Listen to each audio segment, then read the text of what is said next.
আল্লাহ তাআলা কিয়ামতের কঠিন ময়দানে, যেদিন স্বামী স্ত্রীকে চিনবে না, স্ত্রী স্বামীকে দেখে পালিয়ে যাবে, বন্ধু বন্ধুরে চিনবে না, পীর সাহেব মুরিদরে চিনবে না, মুরিদ পীর সাহেবরে চিনবে না, দলের কর্মী তার নেতারে চিনবে না, নেতা তার কর্মীরে চিনবে না, বন্ধু বন্ধুরে দেখে পালাবে। এই কঠিন মুহূর্তে সূর্যটা মাথার কাছে চলে আসবে, জমিনটা তামার জমিন হবে, আজকের জমিনের মতো নয়। মানুষ ঘর্মাক্ত, ক্লান্ত, শ্রান্ত মাথার মগজগুলো কানের ছিদ্র আর নাকের ছিদ্র দিয়ে বেয়ে বেয়ে পড়বে। বিশ্বনবী ফরমান, ময়দানে 7 শ্রেণীর ব্যক্তিকে রব্বুল আলামিন তার আরশের নিচে ছায়া দিবেন। তার মধ্যে প্রথম শ্রেণীর ব্যক্তি হলো ইমামুন আদিল।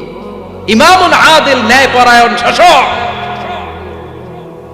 যে ইনসাফের সাথে বিচার করে, যে জাস্টিস সমাজে সার্ভ করে, যে সুশাসন নিশ্চিত করে, ওই ইমামুন আদিল। আদিল শব্দটা বুঝছেন না? ইন্নাল্লাহা ইয়া'মুরু বিল আদল, পাইছেন? আদিল। 7 শ্রেণীর ব্যক্তিকে আল্লাহ তাআলা সুশীতল আরশের নিচে ছায়া দিবেন, যেদিন তার দেয়া ছায়া ছাড়া কোনো ছায়া থাকবে না। এর প্রথম হচ্ছে ইমামুন আদিল, ন্যায়পরায়ণ শাসক। চিল্লায় বলেন সুবহানাল্লাহ। আবার বিশ্বনবী বললেন, ইন্নাল মুকসিতিনা ইনদাল্লাহি আলা মানাবিরা মিন নূর আন ইয়ামিনির রহমান। কিয়ামতের দিন যারা ন্যায়পরায়ণ হিসেবে আল্লাহর সামনে দাঁড়াবে, কিয়ামতের দিন রব্বুল আলামিন তার আরশের ডান দিকে ওই ন্যায়পরায়ণ লোকদের জন্য আরশের ডান দিকে একটা নূরের মিম্বারে তাদেরকে বসার সুযোগ করে দিবে। আল্লাহর আরশের ডান দিকে ন্যায়পরায়ণ লোকদের জন্য আল্লাহ তাআলা নূরের মিম্বার বানাবে। 4 কেন কথা মনে করেছেন? আল আদাল, জাস্টিস। ইন্নাল্লাহা ইয়া'মুরু বিল আদল। আল্লাহ তাআলা এই আদালতের নির্দেশনা দেয়, সুবিচার, সুশাসন। প্রিয় ভাইয়েরা, এটা আমরা বাংলাদেশে চাই কি চাই না? এই যে অরাজকতা, এই যে অন্যায়, এই যে জুলুম, এই যে ইনকনসিস্টেন্সি, সমাজের অসঙ্গতি, এর প্রধান কারণ জাস্টিস নাই, সুবিচার নাই, সুশাসন নাই। শেষবারের মতো আওয়াজ করে বলেন তো, আমরা বাংলাদেশে আদল চাই কি চাই না? তাহলে প্রথম নির্দেশনা শেষ, আল্লাহ তাআলা তোমাদেরকে আদলের আদেশ দেন। এরপরে আল্লাহ বললেন, আমি তোমাদেরকে ইহসানের আদেশ দেই। ইন্নাল্লাহা ইয়া'মুরু বিল আদলি ওয়াল ইহসান। আমি তোমাদেরকে যেমনি আদলের নির্দেশনা দেই, তেমনি ভাবে তোমাদেরকে ইহসানের নির্দেশনা দেই। ইহসান, আওয়াজ করে সবাই বলেন তো ইহসান। সবাই বলেননি, সবাই বললে এতটুকু আওয়াজ হবে আমি বিশ্বাস করি না। আওয়াজ করে বলুন আল ইহসান। ইহসান মানে কারো প্রতি সফট হার্টেড হওয়া, মহানুভব হওয়া, অনুগ্রহ পরায়ণ হওয়া, অনুগ্রহশীল হওয়া, একে অপরের প্রতি দয়াদ্র হওয়া। একে অপরের প্রতি দয়াদ্র, অনুগ্রহশীল হওয়া ছাড়া মানবিক সমাজ কশিনকালেও গঠন করা সম্ভব না। প্রিয় ভাইয়েরা, সুন্দর আচরণ দিয়ে, ইহসান দিয়ে যা জয় করা যায়, নরম আচরণ দিয়ে যেটা অর্জন করা যায়, কঠোরতা দিয়ে সেটা পারা যায় না। বিষ্ণু ঈসা ইসলাম ইহসান দিয়ে, কোমল আচরণ দিয়ে, তার অনুগ্রহ দিয়ে তিনি অনেক কাফিরের হৃদয়কে জয় করে ফেলেছেন। সাইয়েদনা সুমামা ইবনে উসাল রাদিয়াল্লাহু তাআলা আনহুর কথা মনে পড়ে যায়। তিনি ছিলেন ইয়ামামার বাদশা। মদিনাতে বিশ্বনবীকে হত্যা করার নিয়তে এসেছিলেন, গোপনে গোপনে বিশ্বনবীকে হত্যা করে আবার ইয়ামামাতে তিনি ফিরে যাবেন। কিন্তু কি অবাক করা কাণ্ড, হত্যা করতে পারে নাই, সাহাবাদের হাতে তিনি ধরা পড়ে গেলেন। সাইয়েদনা সুমামা ইবনে উসাল রাদিয়াল্লাহু তাআলা আনহু হত্যার নিয়তে আসলেন, কিন্তু হত্যা করতে পারলেন না। সাহাবারা ওনাকে ধরে ফেললেন, ধরে মসজিদে নববীর পিলারের মধ্যে বেঁধে রাখলেন। সুমামা ইবনে উসাল, সিরাত থেকে শুনেন, সিরাত থেকে শোনাচ্ছি, রাদিয়াল্লাহু তাআলা ইয়ামামার অধিপতি ছিলেন। ইয়ামাম বিশ্বনবীকে হত্যার জন্য আসছেন, ধরা পড়ে গেছেন, এখন মসজিদে নববীতে বেঁধে রাখছেন, তার মানে বন্দী। এখন স্ট্যাটাস কি? বন্দী, ক্যাপটিভ। বিষ্ণু ঈসা ইসলাম সাহাবাদেরকে বললেন, তার খোঁজ খবর নিও, সুমামা ইবনে উসালের খোঁজ খবর নিও। সাহাবারা বলেন, ইয়া রাসূলুল্লাহ, আপনাকে হত্যা করতে এসেছে, তার তো কঠিন ক্যাপিটাল পানিশমেন্ট হওয়া দরকার, কঠিন শাস্তি হওয়া দরকার। বিশ্বনবী বললেন, না, আমি যেটা জানি তোমরা সেটা জানো না। তোমরা সুমামার সাথে ভালো আচরণ করো, বিশ্বনবী সুমামার কাছে গেলেন। প্রথম দিন যে তিনি কালেমার দাওয়াত দিলেন, ইমানের দাওয়াত দিলেন, ইসলামের দাওয়াত দিলেন, রিসালাতের দাওয়াত দিলেন, আখিরাতের দাওয়াত দিলেন। পরের দিন যে বিশ্বনবী সালাতের দাওয়াত দিলেন, যাকাতের দাওয়াত দিলেন, ইসলাম কি, কিভাবে, কেমন করে পালন করতে হয় চমৎকার আর্টিকুলেট করতে শুরু করলেন।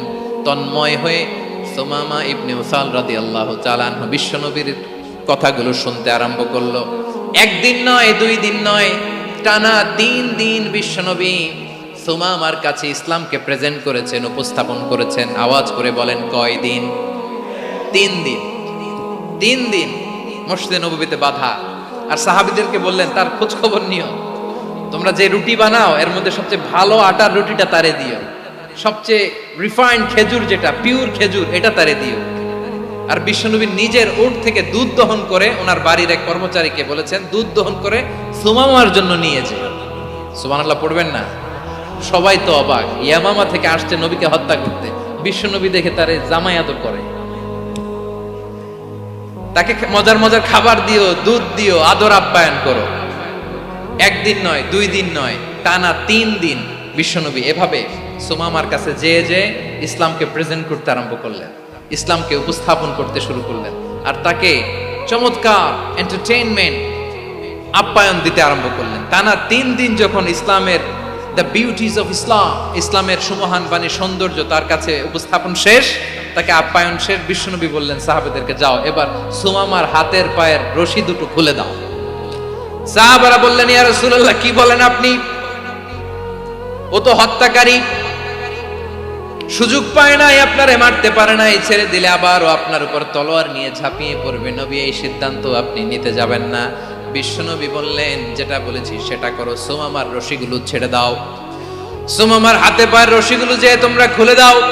সাহাবারা তর্ক জুড়ে দিলেন, লা ইয়া রাসূলুল্লাহ, এমনটা করবেন না, তো ভয়ঙ্কর, ভয়ঙ্কর খুনি, কি জানি কি হয়ে যায়। বিশ্বনবী বললেন, না, তার হাতে পায়ের রশিগুলো খুলে দাও। সাহাবারা বিশ্বনবীর কথা মতো তার হাতে পায়ের রশিগুলো খুলে দিল। সুমামা মুহূর্তের মধ্যে মসজিদে নববী থেকে বের হয়ে ইয়ামামায় ফিরে না যে মসজিদে নববীর পাশে একটা খেজুর বাগান ছিল, সেখানে চলে গেলেন। সেখানে একটা ছোট্ট কুয়া ছিল, কুয়ার পানি দিয়ে তিনি গোসল করলেন। সুবহানাল্লাহ পড়েন। কুয়ার পানি দিয়ে গোসল করে মসজিদে নববীর সামনে এসে বিশ্বনবী এবং সাহাবাদের সামনে দাঁড়িয়ে সাব্বাবা উঁচু করে বললেন, আশহাদু আল্লা ইলাহা ইল্লাল্লাহ ওয়া আশহাদু আন্না মুহাম্মাদান আবদুহু ওয়া রাসূলুহু। আল্লাহু আকবার। আমি সাক্ষ্য দিচ্ছি আল্লাহ ছাড়া কোনো ইলাহ নাই, আর মুহাম্মদ আল্লাহ তাআলার প্রেরিত বান্দা এবং রাসূল। প্রিয় ভাইয়েরা, ইহসান দিয়ে যা জয় করা যায়, কঠোরতা দিয়ে সেটা কঠিনকালেও জয় করা যায় না। আওয়াজ করে বলেন, ঠিক কি না?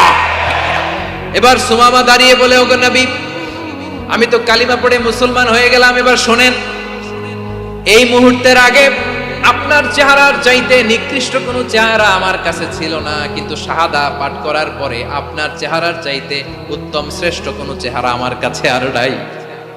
ও নবী, আজকের দিনের আগে ইসলাম ধর্মের চেয়ে নিকৃষ্ট অপছন্দনীয় কোনো ধর্ম আমার কাছে ছিল না, কিন্তু এই মুহূর্ত থেকে ইসলামের চেয়ে সেরা শ্রেষ্ঠ পছন্দনীয় কোনো ধর্ম আমার কাছে নাই।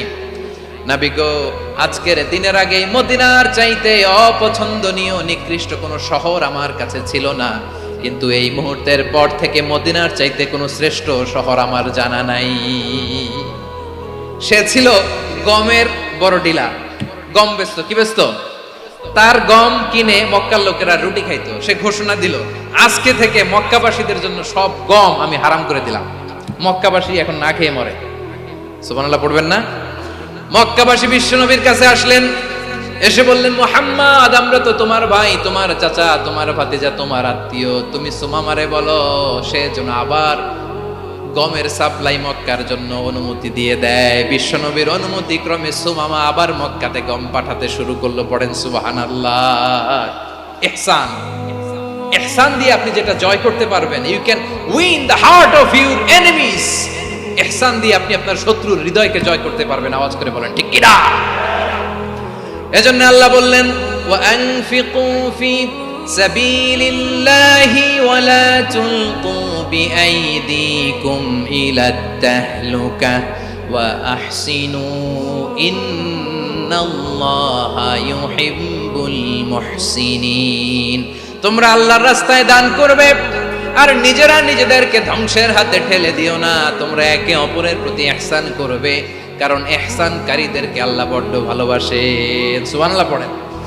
আবার সূরা রহমানে আল্লাহ বললেন, হাল জাযাউল ইহসানি ইল্লাল ইহসান ফাবিআইয়ি আলা, সবাই পড়েন, ফাবিআইয়ি আলাই রাব্বিকুমা তুকাযযিবান। ইহসানের প্রতিদান হিসেবে ইহসানি হয়। বিশ্বনবী সুমামার প্রতি যেমন ইহসান করেছেন, সুমামাও ঠিক তেমন ইহসান ফিরিয়ে দিয়েছে। ঠিক কিনা বলেন? তাহলে এক নম্বরে হচ্ছে আদ, ন্যায় বিচার। দুই নম্বরে সবাই বলে ইহসান, সদাচরণ। ইহসান দুই ধরনের প্রিয় ভাইরা, ইহসান ফিল ইবাদা, ইহসান ফিল মুআমালা। ইহসান ফিল ইবাদা হচ্ছে একাগ্র অনুভবে ইবাদতে ডুব দেওয়া, এর নাম ইবাদতের ইহসান। সুবহানাল্লাহ পড়ো। বিশ্বনবী বলেন ইহসান মানে কি জানো নাকি? হাদিসে জিবরিলে সাইয়েদনা জিবরিল আলাইহিস সালাম বিশ্বনবীকে বললেন, আখবিরনি আনিল ইহসান। নবী আমাদেরকে বলেন ইহসান মানে কি? বিশ্বনবী বললেন, আনতা আবুদাল্লাহা কাআন্নাকা তারাহু ফাইন লাম তাকুন তারাহু ফাইন্নাহু ইয়ারাক। ইহসান মানে হলো এমন ভাবে তুমি আল্লাহর সামনে নিজেকে উজাড় করে ইবাদত করবে, তুমি ভাববে তুমি আল্লাহকে দেখতে পাচ্ছ। আর এটা যদি ভাবা তোমার জন্য কঠিন হয়ে যায়, অন্তত এতটুকু তুমি ভাববা যে আল্লাহ তোমাকে দেখতে পাচ্ছেন। ঠিক কিনা বলেন? ও আমার বীর চট্টলার ভাইয়েরা, কেউ যেটা দেখে না সেটা দেখে কে? এই বিশ্বাস হৃদয়ের মধ্যে আছে? নামাজে যখন দাঁড়ান এই ফিলিংসটা আনা যাবে? হ্যাঁ, এশার সালাত তো এখনো হয় নাই না? আলোচনা শেষে এশার সালাত এখানে অনুষ্ঠিত হবে, তাই না? আচ্ছা বলুন তো, আমরা এশার সালাত পর্যন্ত বেঁচে থাকবো এই গ্যারান্টি আছে কার কার? হাত তোলেন। কয়েকজন হাত তুলছে পেছনে, না বুঝে তুলে ফেলছে। এশা পর্যন্ত যে আমরা হায়াত পাবো কোনো গ্যারান্টি আছে? সবাই আওয়াজ করে বলেন, গ্যারান্টি আছে? গ্যারান্টি নাই। এজন্য বিষ্ণু ইসলাম বলেছে, এমন ভাবে নামাজে দাঁড়াও, ইবাদত করো, মনে করো হতে পারে এটাই আমার জীবনের শেষ নামাজ। পারফর্ম দ্য সালাহ as if this is your last and final prayer. এমন ভাবে সালাতে দাঁড়াও, ভাবো হতে পারে এটাই তোমার জীবনের শেষ নামাজ। এমন ভাবে নামাজে দাঁড়াও, ভাবো এটাই শেষ নামাজ। তাহলে নামাজে একাগ্রতা বাড়ায় দিবে কে? ফলে ইবাদতের ইহসান আমাদের অর্জিত হবে। আর মুআমালাতে ইহসান হলো,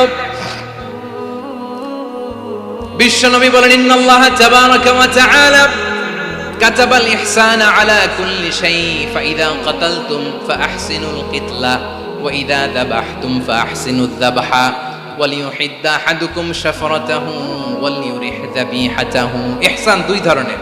আওয়াজ করে বলতে হবে, কয় ধরনের? সবাই বলুন আওয়াজ করে, কয় ধরনের? একটা হচ্ছে ইহসান ফিল ইবাদা, ইবাদতে ইহসান। ইবাদতে ইহসান কি? একাগ্র অনুভব দিয়ে ইবাদত করা, মন প্রাণ দিয়ে ইবাদত করা। আর মুআমালাতে ইহসান কি? সব কাজে, দৈনন্দিন কাজে, কর্মে, সামাজিক অ্যাক্টিভিটিতে কোমলতা প্রদর্শন করা, অনুগ্রহের সাথে সবকিছু করা। আল্লাহ তাআলা ইন্নাল্লাহা তাবারাকা ওয়া তাআলা কাতাবাল ইহসানা আলা কুল্লি শাই, তিনি সব কিছুর ব্যাপারে ইহসানকে আবশ্যক করেছেন। সবকিছু, মুমিনের সব কাজে ইহসানের পরশ থাকবে। ওয়া ইযা কাতালতুম ফাহসিনুল কিতলা, বিষ্ণুই বলেন তুমি যখন কাউকে হত্যা করো ইহসানের সাথে করো। সুবহানাল্লাহ পড়বেন না? যখন হত্যা করো তখনও ইহসানের সাথে। আচ্ছা হত্যা করবো আবার ইহসান আসবে করতে করে, তো মেরেই ফেলবো আমি। আল্লাহ, ও ভাই একজন খুন করেছে, খুনি, রাষ্ট্রীয় আইনে তার শাস্তি হয়েছে ডেথ পেনাল্টি, মৃত্যুদণ্ড। এখন মৃত্যুদণ্ড দেখে আপনি যেমনে মন চায় তেমনে মারবেন লোকটারে? ওর নাক কেটে ফেলতে পারবেন? ওর কান কাটতে পারবেন? ওর চোখ উপড়ে ফেলতে পারবেন আপনি? যেমন মন চায় তার অঙ্গহানি করা যাবে না। ইহসানের সাথে তাকে হত্যা করবে। সুবহানাল্লাহ, this is Islam, this is the true essence of Islam. ওয়া ইযা যাবাহতুম ফাহসিনু যাবহা, যখন জবাই করবে তখনও ইহসানের সাথে জবাই করো। করব জবাই, ওইখানেও নাকি ইহসান। আচ্ছা কুরবানির দিন আমরা পশুগুলোরে কি করি বলেন সবাই আওয়াজ করে? জবাই। জবাই মানে তো এটার মেরেই ফেলতেছি, একটু পরে তো টুকরো টুকরো করে গোশতগুলো খাবো, এটার তো খাবো। এটা তো মেরেই ফেলবে। বিষ্ণু বলে না, জবের মধ্যেও মুমিনের জবের ভেতরেও ইহসানের পরশ থাকা চাই। যখন জবাই করবে প্রাণীটাকে হাত পা টাইট করে বেঁধে নাও, ছুরিটাকে শার্পেন করে নাও, ধারালো করে নাও, যাতে অল্প সময়ে জবাইটা হয়ে যায়, প্রাণীটা যাতে কম কষ্ট পায়। সুবহানাল্লাহ পড়ে। দিস ইজ কল্ড ইহসান। ইহসান আল্লাহ তাআলা যেমনি আদলের আদেশ করেছেন, ন্যায় বিচার জাস্টিস এনশিওর করতে বলেছেন, সমাজে ইহসানের ব্যবহার, ইহসানের অনুশীলন তিনি করতে বলেছেন। এজন্য মুমিনের প্রতিটি কাজে, আমার চট্টগ্রামের ভাইরা আমার দিকে তাকান, খেয়াল করে শুনুন, মুমিন জীবনের প্রতিটি কাজে ইহসানের পরশ থাকা চাই। আমরা যেন আমাদের পরিবারের প্রতি ইহসান করি, আমরা যেন আমাদের কর্মচারীদের প্রতি ইহসান করি, আমরা যেন আমাদের কলিগদের প্রতি ইহসান করি, আমরা যেন আমাদের ভাইদের প্রতি ইহসান করি। মুমিন জীবনের প্রতি কাজে ইহসানের পরশ থাকার দরকার আছে না নাই? কথা বুঝতে পেরেছেন? তাহলে আল্লাহ তাআলার তিনটা আদেশ ছিল, কয়টা গেল? ভুলে গেছে, ভুলে গেছে চট্টগ্রাম। তিনটা আদেশের মধ্যে কয়টা বললাম? প্রথমে কি ছিল? আদল। দুই নম্বরে, তিন নম্বরে রব্বুল আলামিন বললেন ওয়া ইতাইদিল কুরবা, নিকটাত্মীয়দেরকে দান করো। নিকট আত্মীয়দেরকে দাও, যারা তোমাদের ব্লাড কানেকশনের আত্মীয় তাদেরকে তোমরা দাও। এখানে জেনারেলি বললেন দাও, কি দিব সেটা তিনি এখানে বলেন নাই, সেটা তিনি সূরাতুল ইসরার মধ্যে বলেছেন। আল্লাহ বলেন ওয়া আতিযাল কুরবা হাক্কাহ, নিকট আত্মীয়দেরকে তাদের অধিকার, তাদের প্রাপ্য তোমরা বুঝিয়ে দাও। দেখেন, একটা শান্তির সমাজ, একটা সমৃদ্ধ সমাজ, একটা মানবিক সমাজ গঠনের জন্য আল্লাহ তাআলা বেশি না, মাত্র তিনটা অর্ডার, তিনটা ভার্ডিক্ট তিনি জারি করেছেন। এক নাম্বার সুশাসন, ন্যায় বিচার। দুই নাম্বার ইহসান। তিন নাম্বার নিকটাত্মীয়, যারা কাছের, তোমার ভেরি ক্লোজ রিলেশনশিপে আছে, তাদেরকে দাও। দাও, দিলে বাড়িয়ে দেয় কে? অনেকে দিতে চায় না, কৃপণতা করে। দিলে বাড়ায় দেয় কে? ও মিয়া, মদিনার মধ্যে সবচাইতে গরিব সাহাবী ছিল বেলাল রাদিয়াল্লাহু তাআলা আনহু। ওনার এন্টায়ার অ্যাসেট, সম্পদের পরিমাণ কতদূর জানেন? একটা লুঙ্গি।